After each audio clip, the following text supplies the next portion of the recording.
Hi everyone! With all the work done underneath the car, our next step is to get into the engine bay. So if you haven't seen all that work that was done at the bottom, I'll link to the whole project where you can kind of start from the beginning and get yourself all caught up. Alright, well, next step is to get in here. We've got a lot of work to do inside the engine bay.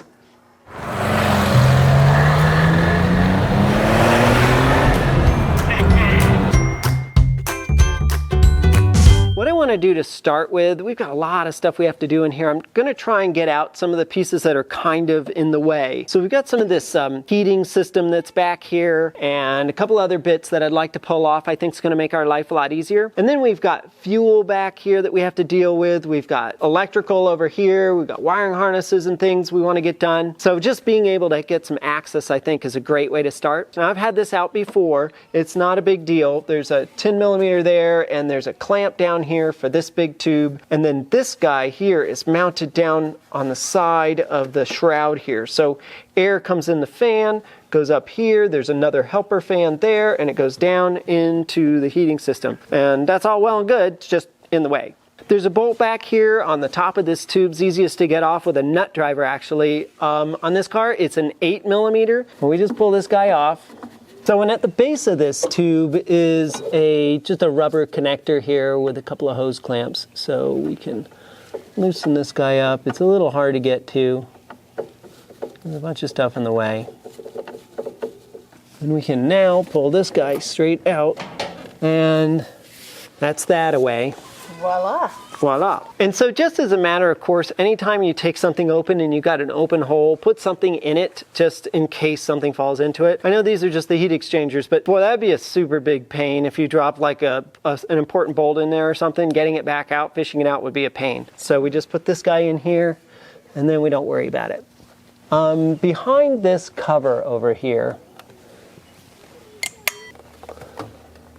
there we go. That cover off. Our coil is that guy back there. We've got a large wiring harness that we need to disconnect. It's going to be over here on this end. So we'll go ahead and pull that off as well and pop this guy out.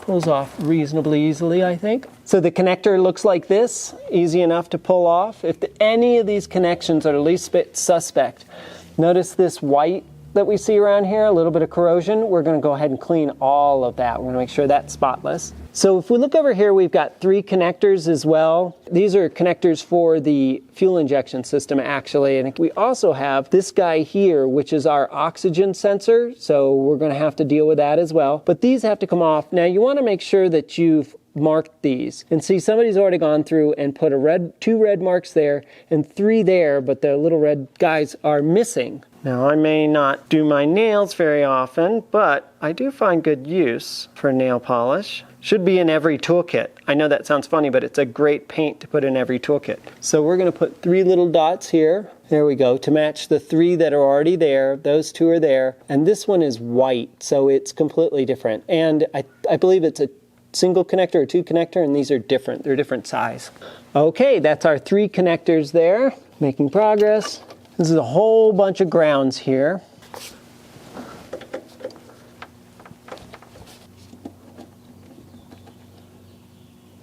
Okay. We'll put our bolt right back in so it doesn't go anywhere. This wire that's going all the way down into the tin there, the white one here, is our oxygen sensor, and there's a connector here that we can disconnect this wire. Just carefully work it apart.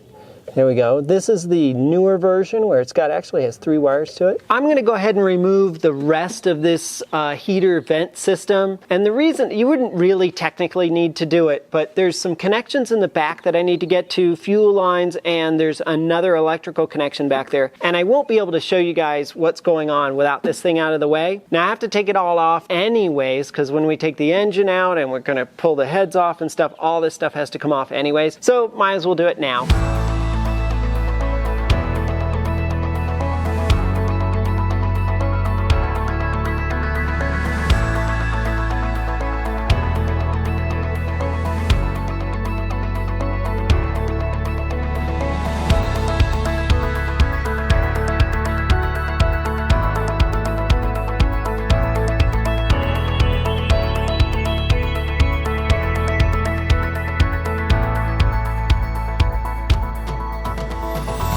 So in back here, you'll see this terminal block that's back here. This guy here with the wire going off to the right here. That's the fuel injection, I believe, the Motronic. So we're going to pull that guy up and disconnect that carefully.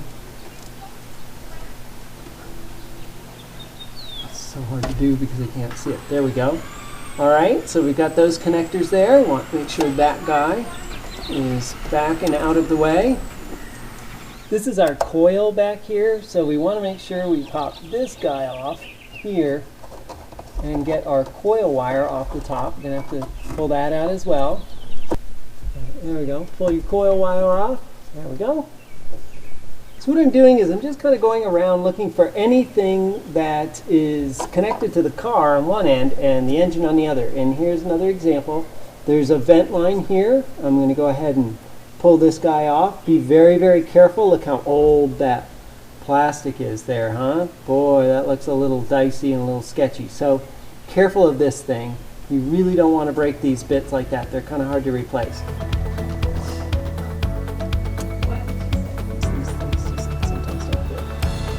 Guessing this might be the brake booster line.